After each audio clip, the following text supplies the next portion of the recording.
Nerdarchy. For nerds, by nerds, I'm Nerdist Dave, and today I am joined by Jeremy Lilly from Erasmus Expedition. How are you doing today, sir? I'm doing good, man. Happy to be here. Yeah, this is cool. This is the first time we've kind of really gotten to chat and connect. You've been playing in a game with Ted now for, I don't know, has it been years? It seems like years.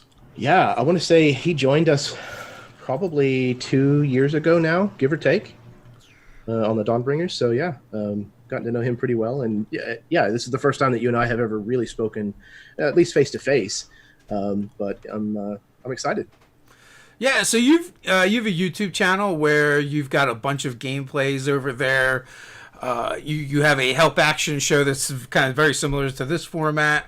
Although you seemed a little bit more focused over there because you have a topic and we're fairly casual here and just babble about whatever comes up. I think you've also done some terrain stuff over there as well. Yeah, I do crafting and miniature painting and things of that nature. I don't do as much of that on camera just because whenever I paint, I have everything in my face, which isn't conducive to putting it on camera, unfortunately. Yeah. But there's a couple of tutorial videos that I have up there, and I plan on doing more in the future.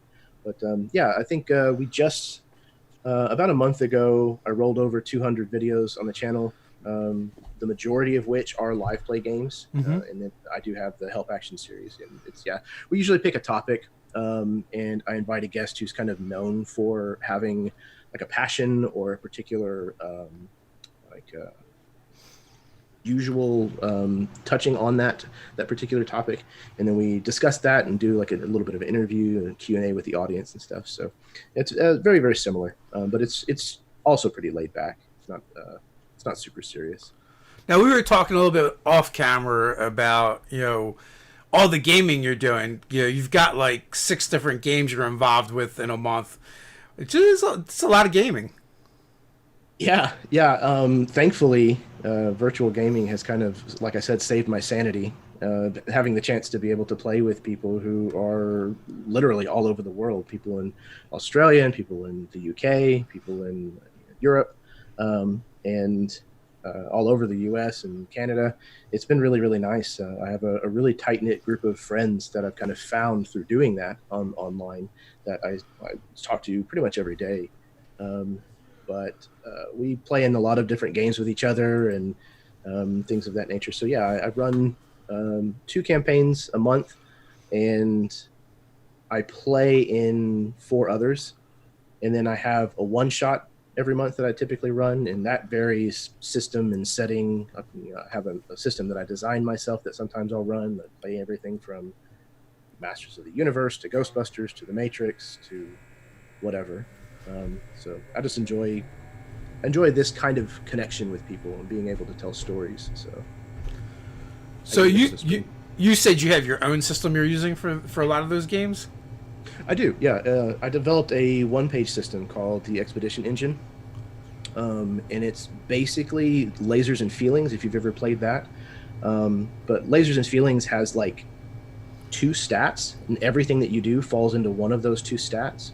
So I felt kind of shoehorned a lot of the time because some things just didn't make sense for either one. So I kind of expanded on that concept a little bit and broadened it out a little.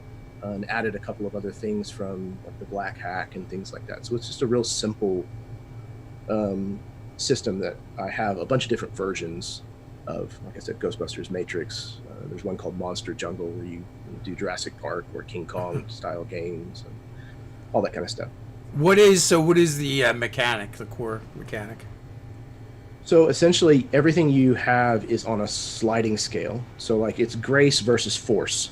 So everything, if you're doing something graceful, and you're excelling at doing something graceful, your character's built that way, then you're less able to be forceful. So essentially, you pick a number, and it varies on which version that you're playing. But essentially, you pick, like if it's based off of D8s, you pick a number between 2 and 7, and that kind of places you along a sliding scale between grace and force. And then there's knowledge and instinct. Intimidation versus charm, that kind of thing. It's all broken out that way. And then your health and your resources are all based on the diminishing die system from the black hack. So like if you have a D10, you roll it, and if you get a 1 or a 2, then your resource becomes a D8, and it keeps going down until you hit a D4. And if you roll a 1 or a 2, then the resource is depleted or gone, destroyed, or if it's your health, you're dead. I just started looking at the Cortex system, and they use that mechanic a lot. I mean, it's with a dice pool though, but with the idea of the increasing and diminishing dies go in there, and actually in some versions of it that could be your health as well. But it's far more complex than that, or it could be actually simpler. Just the way it's a weird system because it's like very modular, but it's built to like be build the game you want to play when you're playing. So it could literally be you kind of have like a noun and an adjective. That's your character. And if you're trying to do something, you roll 2 dice to succeed. But if that information about your character would apply, then you roll 3 dice. And that's like the simplest form. But then there's like all kinds of mods you can add, and you can add stats and all kinds of stuff. So we've been looking at that a little bit. Are you playing any other systems? One of the campaigns that I am playing in is a Genesis game. And then I think all of the ongoing ones are all 5e. Yeah, I have not delved into Genesis yet. It's an interesting system. Is it much different than playing the Star Wars? I don't have very much experience with the Fantasy Flight Star Wars, but from my understanding, most of the things are not identical, but very, very close. Yeah. Genesis is a really interesting system. I like it, but at the same time, if you're not used to playing it all the time, the narrative die rolling can slow the game down. Yeah. A little, I have found. But after playing it for, I don't know, monthly, a year and a half now, I finally feel like I'm kind of getting it enough that I don't have to stop and think about how to interpret the die rolls as much anymore. Yeah, I mean, we played Star Wars for a bit. Eventually, you just get fast at sorting the dice. There's also dice apps you can use that would automatically sort them for you, which is kind of like circumnavigates that a little bit, but some people also just like to roll dice. Honestly, that system for me, the dice isn't the obstacle. It's just a really crunchy system. At least the Star Wars version is, where it's very much like very granular with the equipment. You have the skill trees, which in themselves, if you're kind of new to that game or new to crunchier systems, that can be a little intimidating when you see it. I don't know, like in the Star Wars game, you can actually do different career paths at the same time, making it even more crunchier, kind of. So, I don't know. As I get older, I kind of just like lean towards a little bit rules lighter. Compared to, I don't know if you've checked out any of the Age games yet.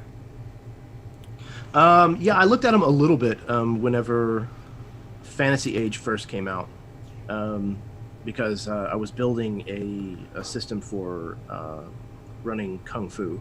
Yeah. In an Asian campaign that I ran that was D&D, and I kind of used their stunts charts and things as inspiration to kind of build that. Well, system. We just started playing Expanse with that, and like it's like you have a pistol or a rifle. Like that's the equipment. Your weapons are like light or heavy.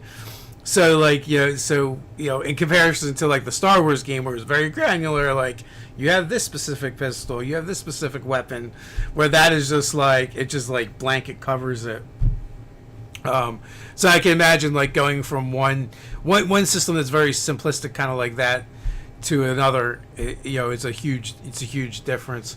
This is your system actually. What you're doing that kind of reminded me a little bit of Mutants and Masterminds with the scale. Like depending how you're saying, like depending on what different game you're playing determines what the scale is. Where Mutants and Masterminds has a power level system. So it's kind of similar to D&D in like the level of the game is kind of correlates to a character level, but it's more like a defining factor than it is you're going to level up. So like the default for that system is PL10, and that just determines like your sliding scale, right? So it's a scale of basically 20, with average being 10. And so your score, your stats are all kind of like connected, and your abilities are connected. And everything, the default for everything would be 10, like say for damage, right? But you can make your damage go up if you lower your accuracy, and vice versa.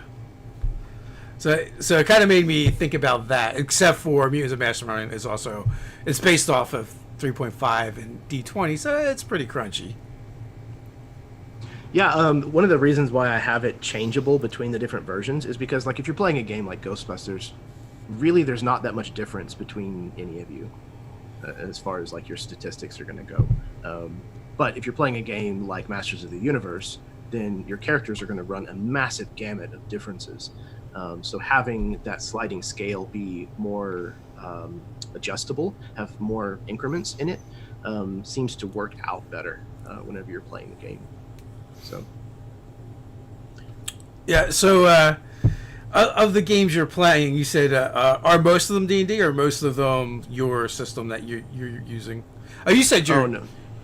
I'm sorry, because you said you're only running a couple of games, and the other ones are ones you're playing in. Yeah, most of what I play is definitely 5e, D&D 5e.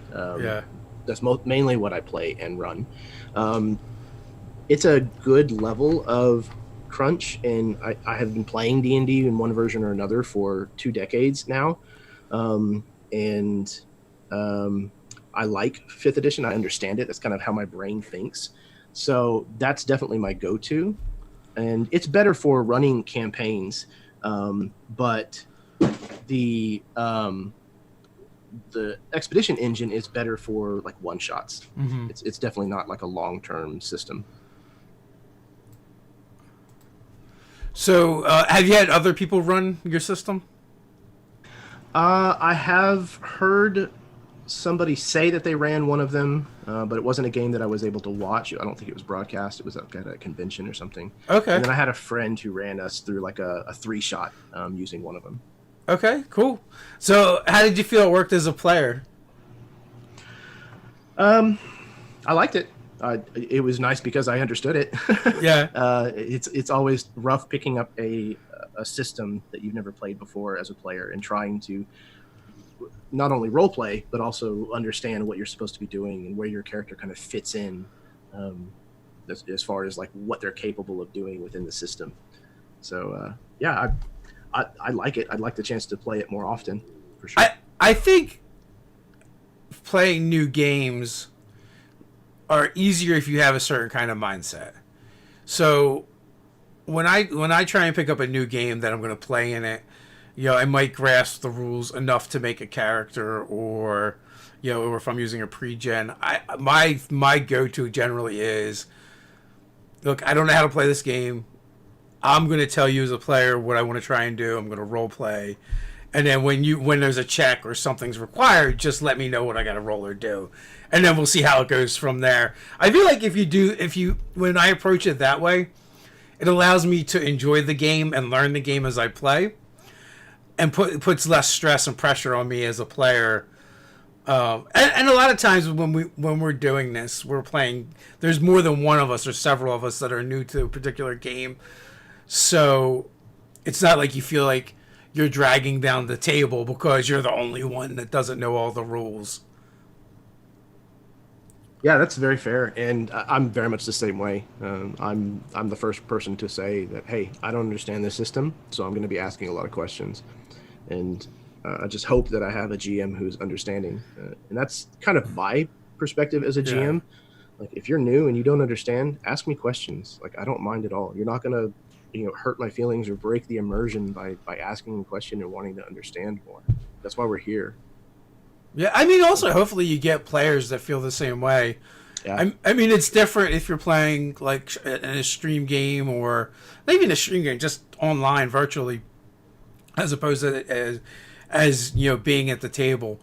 At the table, a lot of times in our own games, what we would do is just put, we just had like a buddy system where like, oh, this is the new player, sit them next to this experienced player. So if they need help, they can just, they're there to help them. That's really smart. That's a good idea. And it wasn't anything like, it wasn't like a table rule or just intuitively, it's just what we did.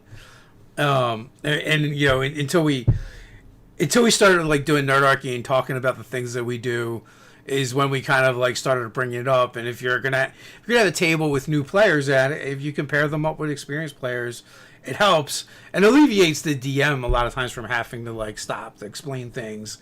I mean, not that that's an issue or a problem, but we just found that for our table anyway, it worked well. Yeah, absolutely. And I think that's also, something that typically goes on at my home groups table at the very least, because it's a lot easier to have side conversations at the table than it is virtually. Like you have the chat if you're using something like Zoom, and that's infinitely helpful for those kinds of things. But asking somebody else, hey, do you know where I can find the trinket table, or I don't understand how this spell works. Can you explain to me the economy of how this is supposed to break down? It's definitely helpful to have somebody close that you can kind of whisper that conversation to, and it doesn't detract from what's going on the main part of the table. What is the longest running campaign you've been in? I used to do play-by-post on an older website, and I ran a Halo role-playing game that ran for 3 years. That's probably my longest running one. But both of the campaigns that I'm currently running online are nearing the 2-year mark. One of them, Beneath the Banner's Shadow, is an Arthurian kind of themed Dungeons and Dragons game. It takes place in a homebrew world of mine, and next month it will be the 2-year anniversary to that one. Oh, congrats! Yeah, thank you. I'm excited. What level did that game start at? Level 1. Well, no, I take that back. We had one person who started at level 1. The other 4 characters started at level 3. That was voluntary. He wanted to be the squire to one of the other player characters, and so he is now only 1 level behind. Okay. And they're level 8, 9, somewhere around there. Oh, that's a slow burn. Oh yeah. Again, we only play once a month. Yeah. And we're doing milestone XP. So, and it's mainly role play. There is combat that happens maybe every other session, give or take. So it's not a super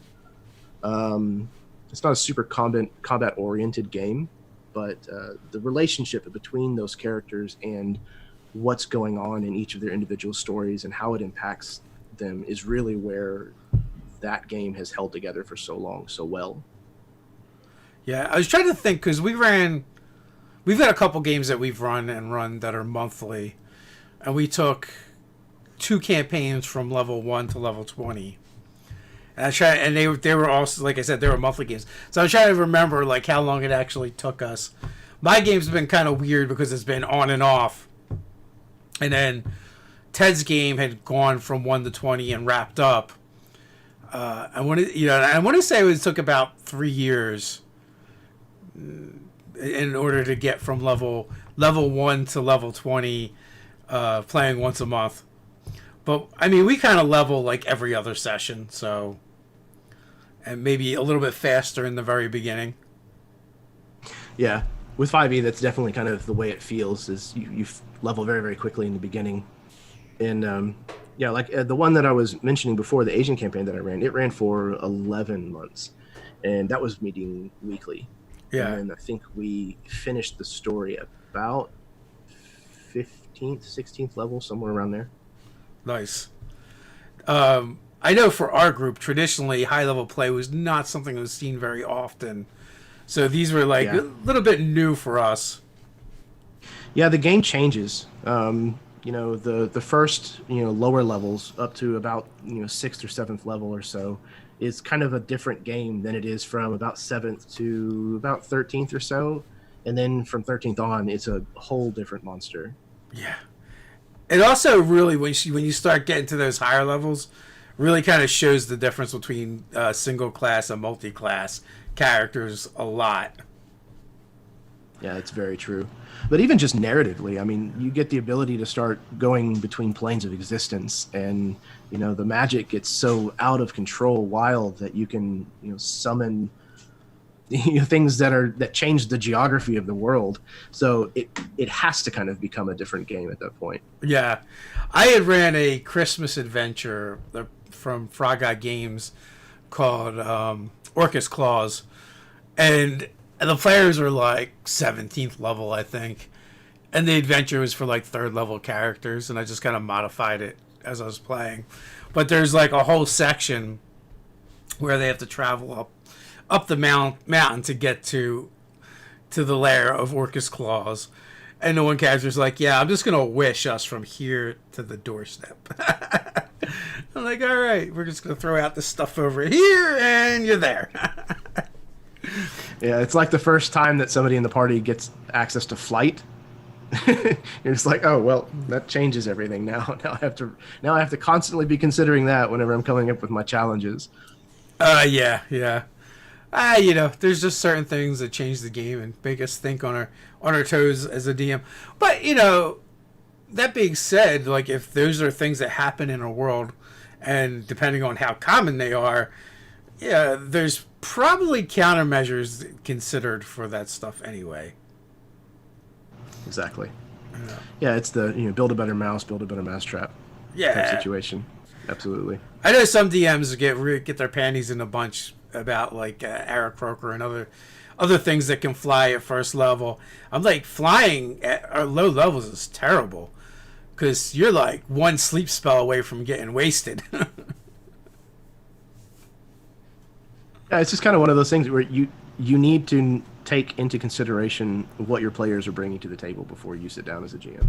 Like you need to understand at least roughly what they're capable of, and plan accordingly. Yeah, what is your DMing philosophy? Philosophy? I don't know. I don't know if I have a philosophy. That's perfectly valid too. I like to tell good stories. I'm a fairly heavy prep DM.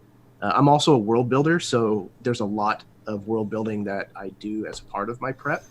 If I'm going to feature a specific temple or specific cult, then I'm going to kind of go in and develop them so that I understand kind of the hierarchy and what's going on and what it's going to look like and all that kind of stuff. So I tend to prep fairly heavy. And I like coming up with really challenging morally and physically tasks and things that I can put in front of my players. And then they tell me how they want to work their way through it. Do a lot of heavy role playing. I have a theater background, so I enjoy acting. I enjoy those kinds of games where people get really invested in what's going on, and we can play a scene for 30 minutes maybe, and it's really emotionally intense and gratifying. But I also really like combat. I like rolling dice, and my home group plays with a battle map and miniatures and terrain and that kind of stuff. So I enjoy the tactical side of the game as well.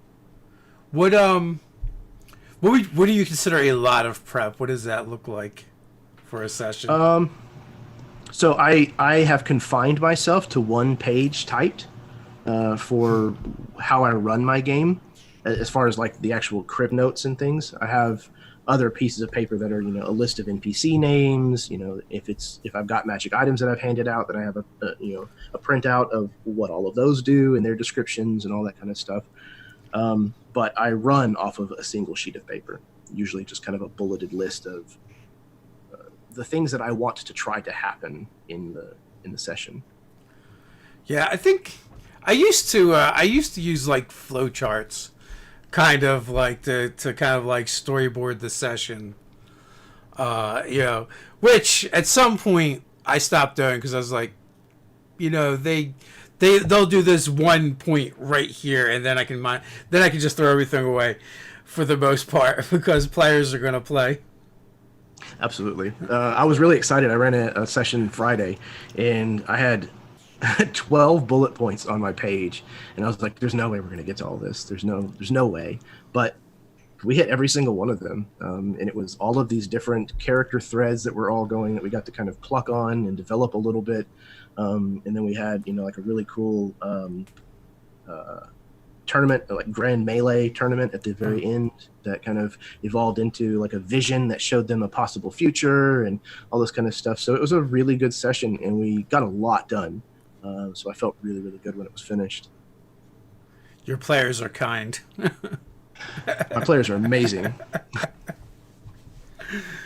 Like, I wouldn't say like my DMing style has evolved from like every meme about players you ever want to see, as far as going off the rails and just doing whatever. It really has brought me around to the Sly Flourish way of, GMing. It's, after having been a DM that would basically write modules for myself with flavor text and everything, and then to being like, these 3 sentences should carry me through the night. That's awesome. I wish that I had that much confidence. And I know I could probably run a game with that much prep, and it would be fine. But I like having a safety net to fall back on, and I definitely have a little bit more of a railroad style. I have a kind of a clear idea of kind of where I want the story to kind of end up. Yeah. And I like handing things to my players and having them mess and move the pieces around. And then once that's done, figuring out how to take what they've done and still kind of get it to head in that general direction. And what that's going to change about heading in that general direction. In all fairness, it really depends on the group, right? Some groups just want that direction. They want more of a linear adventure as opposed to free form, which I've had that issue in the past where I'm running for different groups, and one group is like, I hardly even felt like I needed to be there as a DM because they were just going to do stuff and make stuff happen, where the other group, it was like literally you had to lay it out in front of them. They needed a dotted line to follow with arrows. Not a lot of choices. Well, they're just different play styles. Yeah, absolutely. And I like throwing a lot of different choices out for my players, but I like it to be, I don't know, the illusion of choice, I guess, is kind of a terrible phrase that I dislike. But it's, you have these 3 options. This is the one that looks like it's going to be have the least resistance. You can certainly choose these other 2 options, but there's going to be a price to pay. And if you guys want to do that, that's perfectly fine. But you have to understand that there's going to be an extraction. And I think typically that tends to work out most of the time. I don't think that's really, like, I don't consider that illusion of choice. That's more like, you're hurting them, right? Because like, oh, here's the easy thing, right? You can do that. To me, illusion of choice would be having 3 choices, but they all lead to the same result. So it didn't really matter which choice they made. That's fair.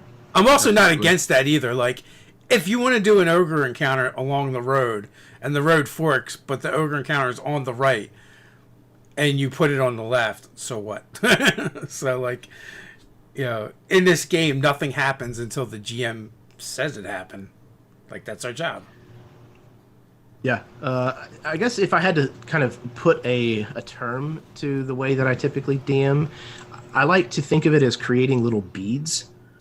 I have like these little scenes or these encounters that I've planned, and then I let the party choose how they're going to thread those beads together.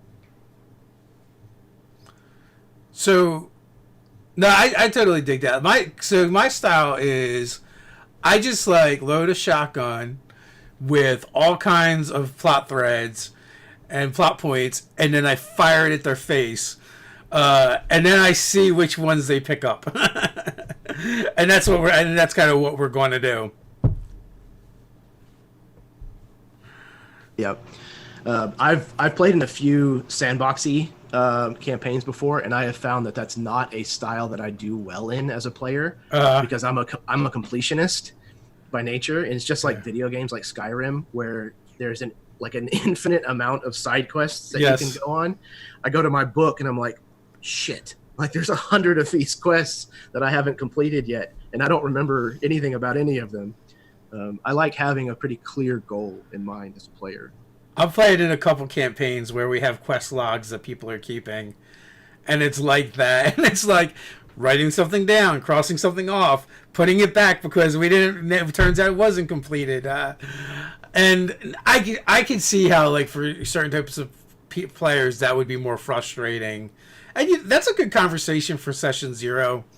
When when you learn what kind of games you like and dislike, for people to put that out there, or as the GM, and be like, you know what, this is kind of the game I'm running. Here, we're gonna do some things, and whatever I tell you the game's about, I really mean that right now when we're saying it. And it doesn't necessarily mean that you don't have choices or you can't do things, but for the most part, there's nothing wrong with having an overarching story. And my goal as the GM is to deliver that story and see how you make it your own and interact with it. Yeah, for me, it as a DM who improvs a lot, even though I have a lot of prep, I am comfortable improvising a scene or an NPC or any of that kind of stuff. And part of that is because I know where I'm aiming. I know where I eventually kind of would like things to go. And so I have a constant heading that points me in that direction. And even if we go way out in a direction I didn't expect, I can still kind of see a way that I can go from there and possibly still end up back where I want.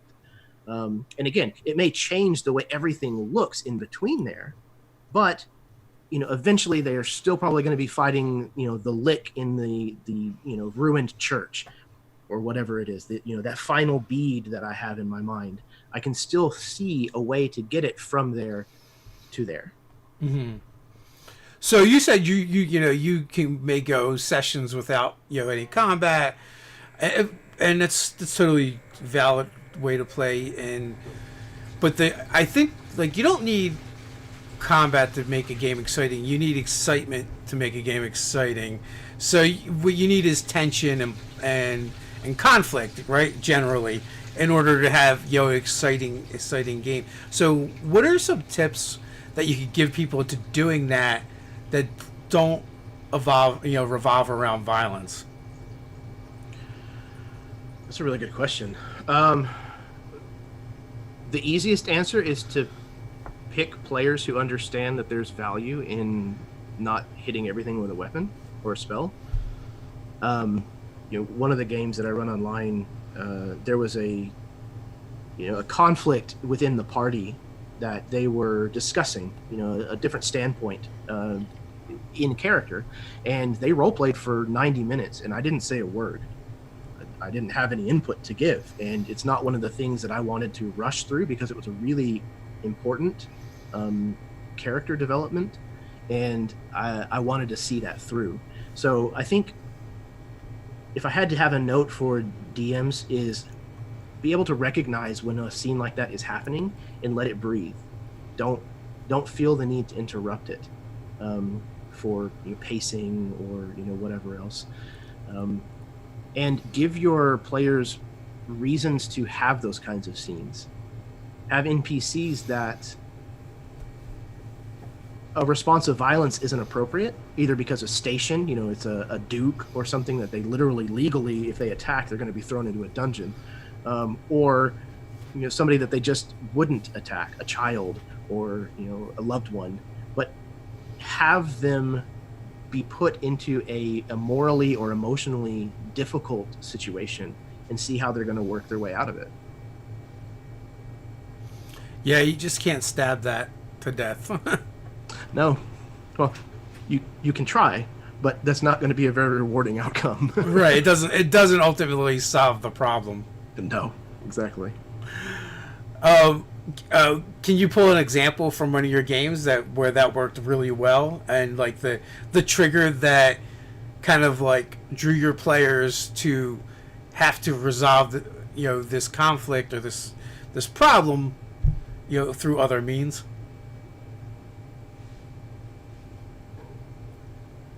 You're muted.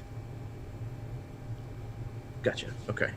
Yeah, that same campaign, um, there was an NPC who was the wife of the ex-wife of one of the player characters, and it's kind of hard to explain all of the nuance to it without going into too much detail. But basically, she had been um, taken over, and she wasn't herself. But they thought that she was dead, and then they ended up finding her, kind of chained up and being used as a battery, so to speak, kind of being siphoned, and they got to that point and realized that we can't set her free because she's a monster at this point. She's not herself, and she'll attack us if we set her free. So one of us has to put her down. And they had one of the PCs was, like I said, her ex-husband. Another PC was her sister. And then they had an NPC with the group that was her daughter. And so it made for a very emotionally powerful scene where they had to choose to put this person down, how they were going to do it, who was going to do it. So it led to a very heavy moment in the campaign that very much colored the relationship with these two PCs who were related to this single NPC. So you old yellered them. Yeah. Yeah. I suppose so. When all else fails, hit them with the old yeller routine. I am not afraid to gut punch my players at all. Oh yeah, I mean that. Yeah, you know, that is so rewarding as a GM, especially when you build up with it to it and spend a lot of time doing that. Because it means that the players have actually they felt something, right? They got involved. They're invested in the story. And that's what we're doing. We're storytelling. Yeah. With these games, and a good story moves you emotionally. Yeah. It makes you excited. It makes you happy. It makes you sad. A good story will cover a broad range of emotions. So, not shying away from those things is important if you want to have a very compelling story at the end of it. One of my favorite moments was we had a pair of goblin bards. They weren't bards, but they were entertainers. And they had developed. They would do shows at a local tavern often, and they had a groupie. They had a patron, and it was this old woman that was kind of senile, had lost her sons and her husband, and she kind of like replaced them as her sons. But she had these moments of lucidity where she wasn't crazy, where she wasn't senile, and where she knew what was going on, but she kind of would let herself slide into the senility and kind of go with it because it was just happier for her.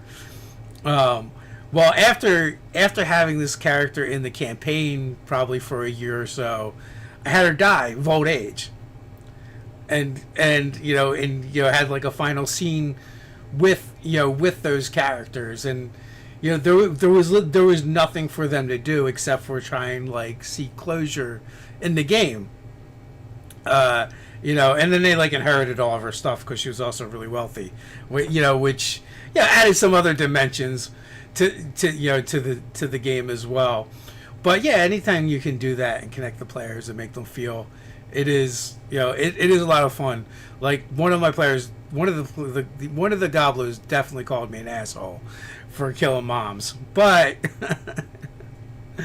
that's good, an aspect of the game. Yeah, that means that they were emotionally invested. That's awesome. Yeah. To me, that's the ultimate compliment as a dungeon master. Whenever somebody is truly moved emotionally, and, there's been times where we've had to stop and have a little bit of a moment because everybody's tearing up and crying, and like if I pull that off as a DM, I'm on a high for like the rest of the day. Like, I feel great. I made people cry. Boom. I'm a big proponent, especially over the last couple of years, of having my players do a lot of, I say a lot of, it's a lot for some people, of homework. between like our session 0 or leading up to the session 0. Um, things like, I need at least 2 NPC connections from you. I need other player character connection with someone else in the party from you. Give me a secret. Your character doesn't even have to be aware of it. Just you as a player provide me with a secret. And then I do a 10 question questionnaire. That's questions that are similar to the questions from the Dread role-playing game. Mm-hmm. They're all kind of very pointed questions, like who was the last person you killed, or why can you not go home again? Things that are very, very character focused. And even if you can't initially think of an answer, it gets you thinking about things dealing with your character that isn't just what they're carrying in their equipment slots, or what they're going to get at level 3. It makes you think about your character more like a person, and I have found that leads to deeper investment in my games. So moving a little bit different direction, the Help Action series you do, is that a regular series? Is it when you feel like it? How often does that happen? I'm doing those once a month currently. I just did episode 25 last Wednesday, I believe, with Tim Carney from Tabletop Terrors. We talked about community, the importance of having community, not only surrounding the hobby itself, but how your table is a community and why that's important to think of it that way. It was a really good conversation. But yeah, I do those once a month, and as long as I can I plan on continuing to do them once a month, as long as I can keep finding guests and topics that I can marry together. So. When is the next one? The next one is, I don't remember what date we settled on, but I want to say that it's the 10th of next month. And my guest is Matt Smith from Czar of Happiness Props. He is the individual who builds the table terrain and stuff for Acquisitions Incorporated. Oh, cool. Yeah, I'm really excited about that one. Yeah, that sounds like a fun guest. Yeah, absolutely. Being a terrain builder, he's been somebody that I've kind of followed for a while, picking up his techniques and materials that he uses and all of that kind of stuff. I eat that kind of stuff with a spoon. I love process pictures and seeing like how it went from the raw materials and what it looks like, once it's all done.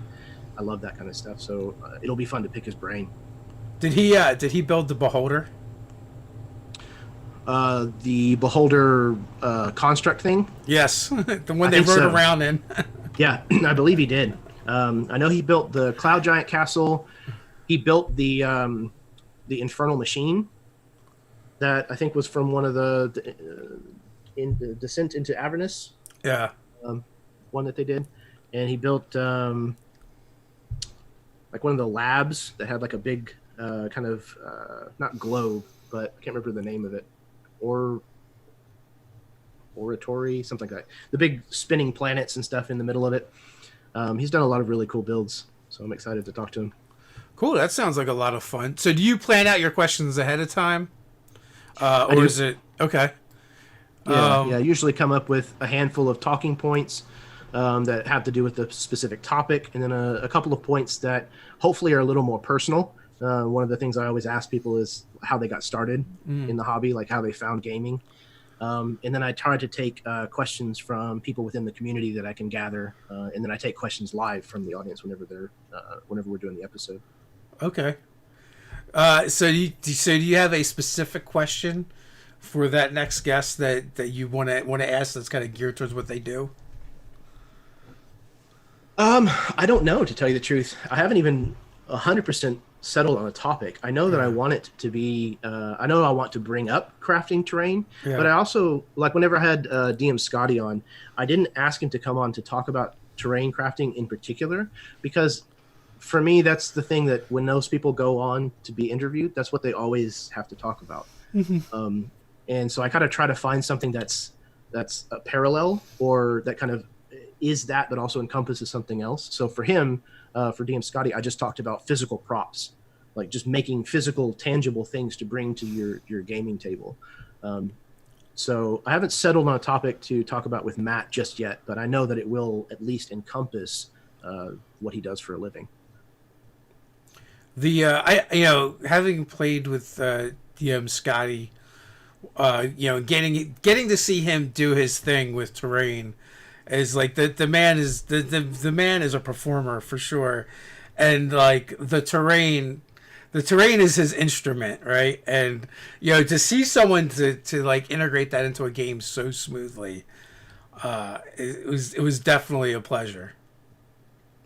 Yeah, it's really fun when especially when you're obviously playing in person, having those kinds of things to set down in front of your players. It's one less exercise that their imagination has to take care of. And when you're looking for immersion, the more things that your brain is having to try to process at the same time, the less immersion's possible.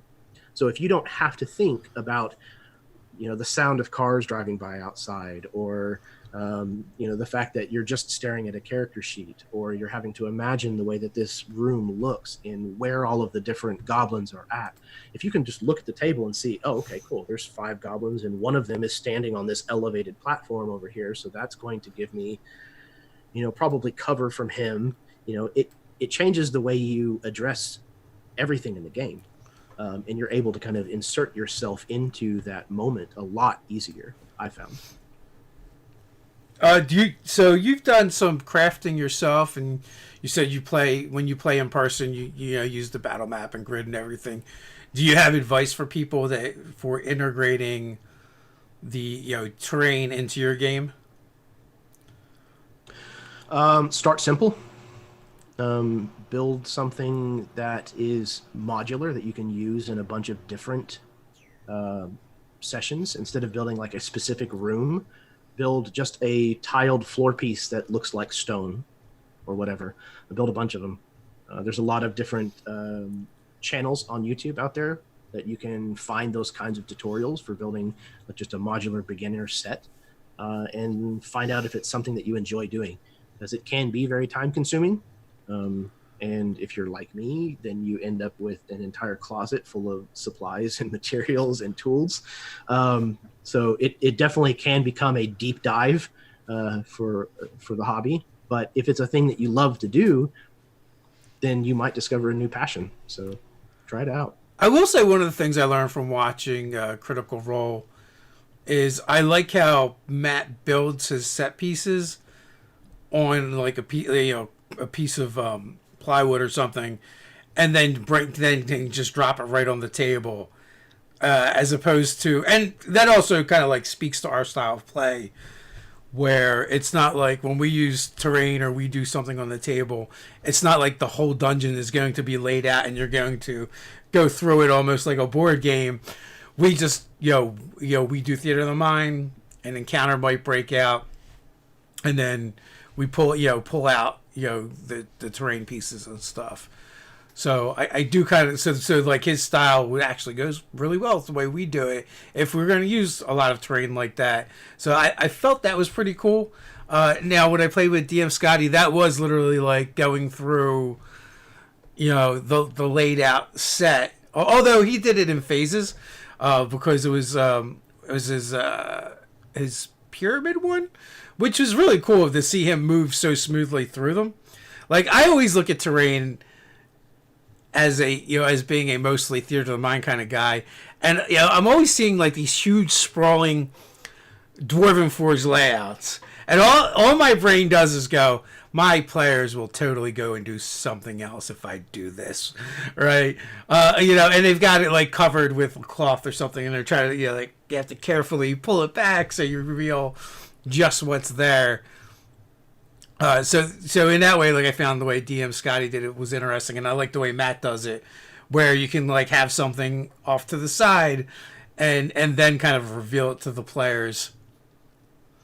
Yeah, if I'm going to do a table full, it's usually the kind of situation where the previous session we built up to the door, essentially, that they're going into that area.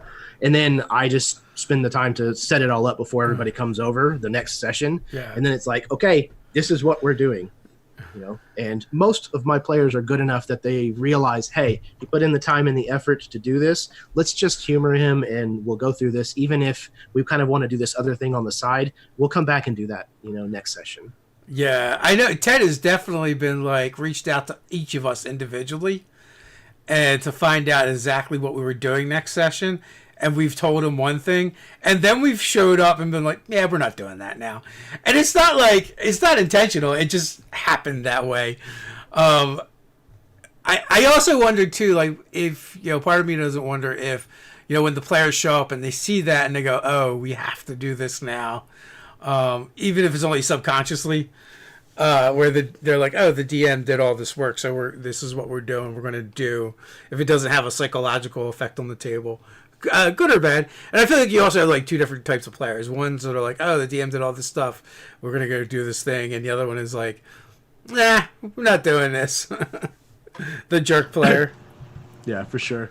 And I'm definitely the kind of player that I'm an advocate for the DM. Like I don't see the DM as being an adversary.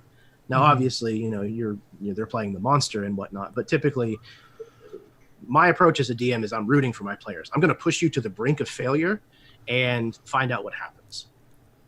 You might fall off the cliff, and if you do, we'll deal with it. But my preferred outcome is that I push you to the brink where you as a player questioning whether or not you're going to live or make it through this challenge, and then you pull it out of the fire. Because that's whenever you feel rewarded as a player, because, oh man, do you remember that time that we almost didn't make it, and then that one guy, you know, came out of the door, and, you know, so and so rolled a 20, and, you know, that's what you're wanting, is those memorable moments. But if you're not ever put with your feet to the fire, then the stakes aren't high enough to have the reward feel worth it. Adversely, that makes me a kind of player that, when I see that a DM is trying to do something, if I can tell, hey, they're really kind of wanting us to go for this encounter, I'm going to do everything that I can as a player to kind of coax us in that direction. Even if it's trapped. You know, the character that I play in Dawnbringers, Talmud, he's dumb as a brick. He's a barbarian, and, you know, searching for traps is not something that makes a lot of sense to him. So I just don't do it. And if I can tell that something seems like it's trapped, while they're discussing how to handle it, I'm going to go over and trigger it. You know, and it's not about being, you know, a jerk to me. It's about, that's what the DM kind of wants us to do, and I'm going to do what I can to kind of push us in that direction. Hey, that's one way to resolve traps. Sometimes you use a lockpick and these tools, and other times you just use your face. Exactly. I know, I definitely play characters like that as well. You know, I call it metagaming, but in the good way. You know, where you use that information to help facilitate the story and get things going. My favorite was for a character that wasn't particularly smart, and the DM used, I think it's brown mold. And as a player, like, I knew what it was. You know, you know, he described the mold. The room was cold, so my character's like, "Oh, it's cold. I should probably light a torch, and get fire in here and make it warm," which just made the situation worse. And not only that, I went first, so it means it made it. Not only did it make it worse, but it made it much worse for the party behind me. But again, now that's a moment that you remember. Yeah, yeah. You know, as opposed Also, to just, you know. that same character also did try and grapple pudding. Did not work very well. Now, that being said, he never tried it twice. But Exactly. They learn lessons, just they learn them the hard way. yes. And, you know, that's kind of the fun for me. You know, I'm definitely like an instigator player that just likes to make things happen. I hate in-game discussions that take a very long time that don't actually do anything. Like you described a 90-minute session where it was like drama and, you know, the characters figuring something out. Like, that stuff's cool. Standing out front of outside the door for 90 minutes discussing how we're going to open that, not cool. No, those are the moments as a DM that I will not let breathe. Like if you're going Yeah. to take that long, something's going to happen to you, and it's probably not going to be good. Yeah, yeah. Somebody needs to kick in this door. And if somebody does it, someone needs to kick it in from the other side. That I do usually try to make sure I have at least one encounter in my back pocket. Even if I'm doing more improv, and that is definitely one of those moments that would invoke that encounter. If nothing's going on, sometimes you just gotta blow something up. Very true. Very, very true. What is your favorite character you've played? I would probably have to say Erasmus. That's kind of where the name came from. Like I said, I learned to play when I was 14, but we only played twice a year, and um, it was very by the number. We were cutting off goblin ears and taking them to sell them, and that's pretty much just what we did. We just went through room to room to room to room and did that over and over again, and it was fun. It taught me the basics of the game. But where I really fell in love with the game was when I went to college and was playing with a bunch of drama department people, and I created a character called Erasmus, um, and he was a half elven cleric of fire, a fire goddess, and that group in that game was the first time where I saw the possibility for Dungeons and Dragons to develop really, really rewarding character and story narratives.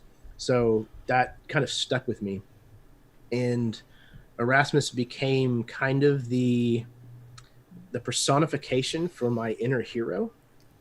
So, doing the right thing in my own life became kind of almost what would Erasmus do in this situation? When I was confronted with something difficult, how would he behave? Because that's what I was trying to be, was a hero. Everything in my mind of what a hero should be, and so that kind of became the litmus test inside my own soul, my own mind. So it's definitely the character that I identify the most with. Cool. How long did you play that character for? Not all that long, honestly. It was probably a year, maybe a year and a half. And it was intense, though. We played between the end of shop class and the beginning of rehearsals, which was our dinner period. So we only played for like 2 hours, but we played 5 nights a week. Yeah. Every weeknight, essentially. So we got a lot of ground that we covered. And it was, I don't know, it was just a very, very special game. It was really cool. Now, when you said you played it during college, and for a year, I was like, that's at least a couple sessions a week. That's not even a weekly game, just because when we used to play, like half of our table would be in college and the other half wouldn't be. So they generally they generally were in a bunch of games, where the rest of us was like once a week was about as much as we can muster, as we're trying to adult. So yeah, I envisioned that being a lot of compressed time. Yeah. And I think it was wholly unique because all of us were involved with the productions that were going on. So we were all at the school for shop class, for building the sets and painting them and all that kind of stuff. And then we were all there for rehearsals anyways. So it was literally, shop class ends, somebody's running to Taco Bell and getting food for everybody, and everybody else is getting stuff set up. And then by the time they get back, we're chowing food down and rolling dice and doing this until we have to shut everything down before rehearsals start. So I think everybody was kind of in it, so that helped. And I've never played like that since then. It was definitely like I said, a unique experience. Did you retain any of those friendships? I talked to a few of those people every once in a great while, but for the most part, everybody kind of scattered. They definitely went different directions with their lives. Now, my home group is made up of people that I originally played with in the Boy Scouts growing up around 14, 15. And so most of those people are lifelong dear friends of mine. And like I said, now our group consists of, those 3 or 4 people who have still managed to continue playing with us despite college and girlfriends and everything else. And now their spouses have joined our group as well. So we have seven people at our table. Decent size. Yeah, it's a good sized group.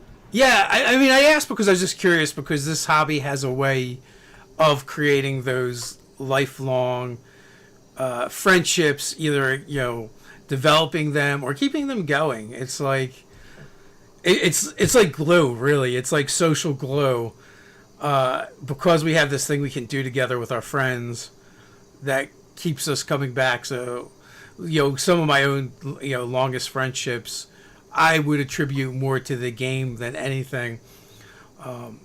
Ted's my brother-in-law. He's family, but I don't think we would be as close and as good friends if we didn't share this passion for this hobby, right? If we weren't both involved in it, and Nerdarchy would not exist without that. So this I feel like it's a unique thing to the hobby, that is like the real buried treasure of it is the fact that it brings people together and keeps them together for so long, and it also it's unifying in the fact that it pulls people in from all different walks of life. So people that might not normally associate with each other because of this hobby, are now like lifelong friends.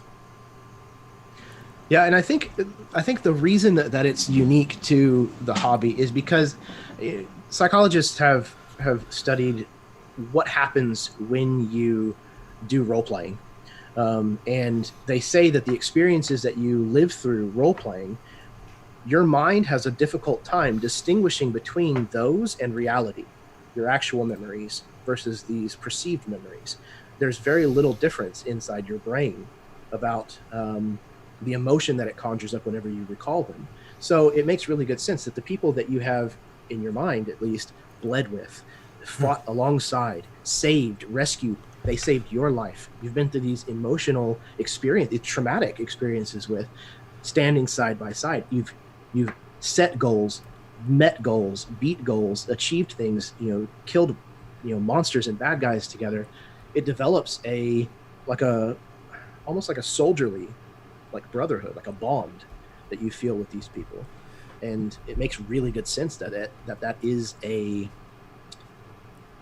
connection that develops between players and is something that is a lifelong connection typically. Yeah, so we're up on an hour. That seems like a great place to end. As always, folks, in the comments there's a pinned post you can find where you can find Jeremy throughout the web. Go connect, check out his channel and his Twitter feed. And also, we'll be back tomorrow, as always. And with that, parting words, Jeremy? I appreciate very much you having me on. Dave, it was a good conversation, man. It was awesome to talk to you. And if you go over to check out my channel, please just drop a comment. Let me know what you think about what you see. I appreciate it very much, and I look forward to seeing people around on the web. Yep. Thanks for coming on. I've enjoyed chatting with you and everyone else. Until next time, stay nerdy.